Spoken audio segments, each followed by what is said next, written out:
Hello, good afternoon, and welcome back to another episode of Conscious Dating Online. I am your host, Francis May. Today, my message to you will be about foundation in relationship. What is important, how the foundation of our relationship can relate to everything in life. If we want to find an answer, we can always do that. I will apply the next hypothesis to this. In conscious dating, you want to know how your foundation is solid or it's kind of shaky. Think of the effect of everything in life, how everything relates to everything else. For example, if you went to a bank and you opened an account and you only had a few dollars, you don't have much to spare, do you? Likewise, in a relationship, if you take the time to meet someone, but you do not communicate, relate, or have a good connection with that person, you don't have a good foundation, do you? It is been said that in today's society, because things are so untrustworthy and people commit so many heinous crimes, such as stealing people's information, fraudulent act, selling our personal information, and spreading false data online from people that have the knowledge to know how to navigate through the internet and different network sites. There is so much going on that is hard to trust, isn't it?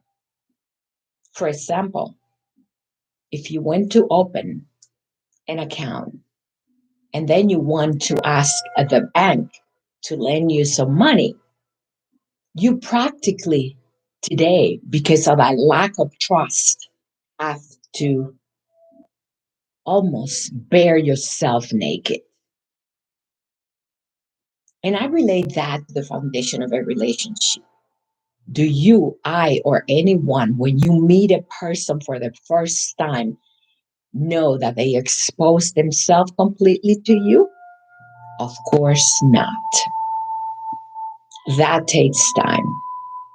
And although many professionals quote that if you have to make an effort to be in a relationship, then that relationship is not for you or it does not have the right foundation. To that, I will say that it's nearly impossible to get to know someone at a deep level when you just meet them, when they barely know you as well. I don't know anyone who meets a person for the first, second, or third time and is willing to expose themselves until they know for certain that this relationship is going somewhere and it is what they want in their life. Of course, there have been cases of people who meet and they know that this is it as the partner that they want for life. And to that extent, they begin to have a very good foundation because their communication level and their connection level is at a very high speed and level of foundation.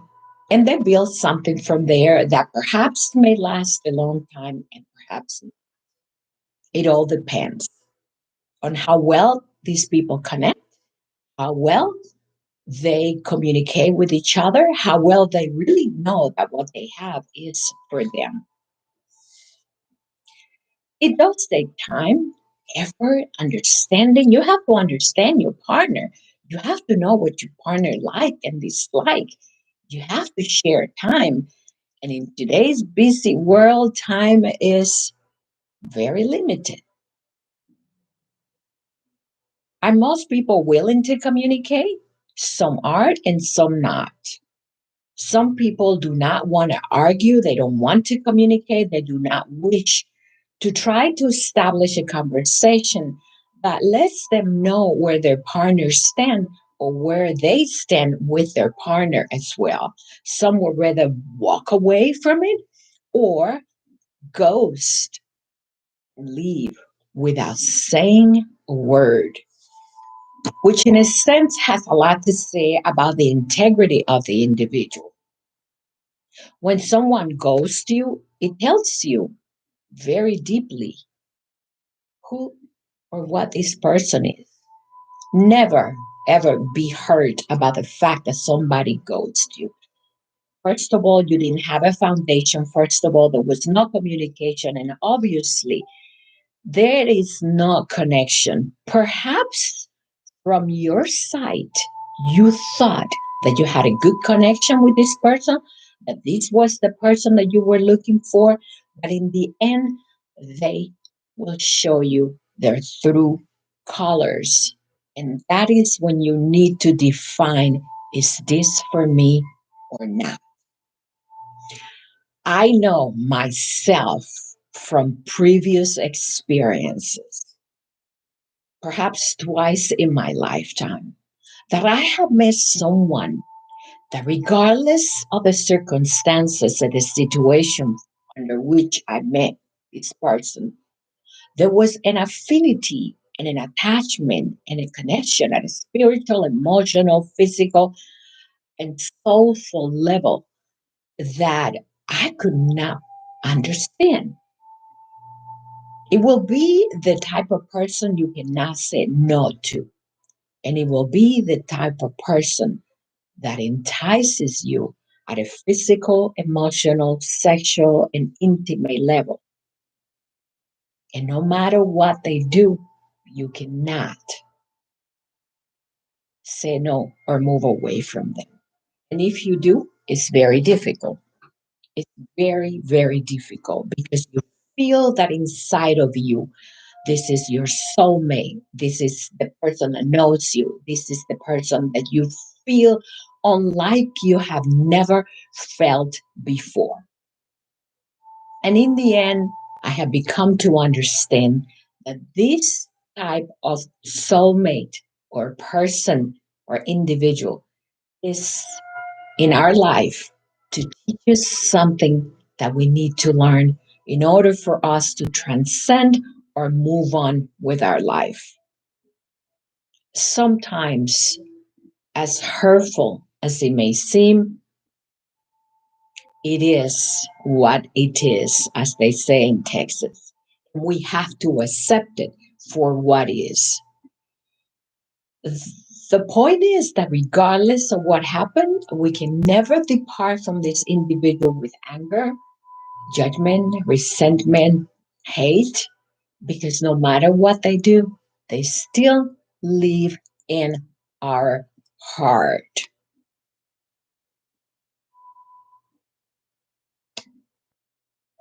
Relationships are lessons like everything else. They're almost spiritual lessons, whether it is with a partner, with people, friends, family, they're lessons. They're spiritual lessons because when someone that you love hurts you, it feels so uncomfortable. It feels so unlike it should be. And perhaps it has nothing to do with the foundation of that relationship. It has to do with you as an individual.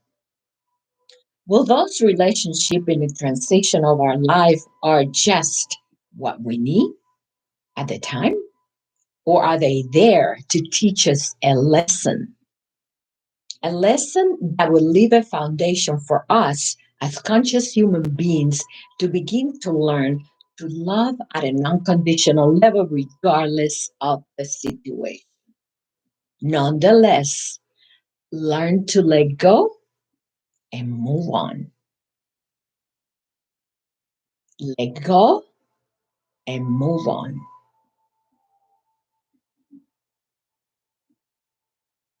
It is my firm belief that when you enter into a relationship with someone, it is not so much that there isn't a lot of hard work or that you are not prepared for that relationship if you have to work.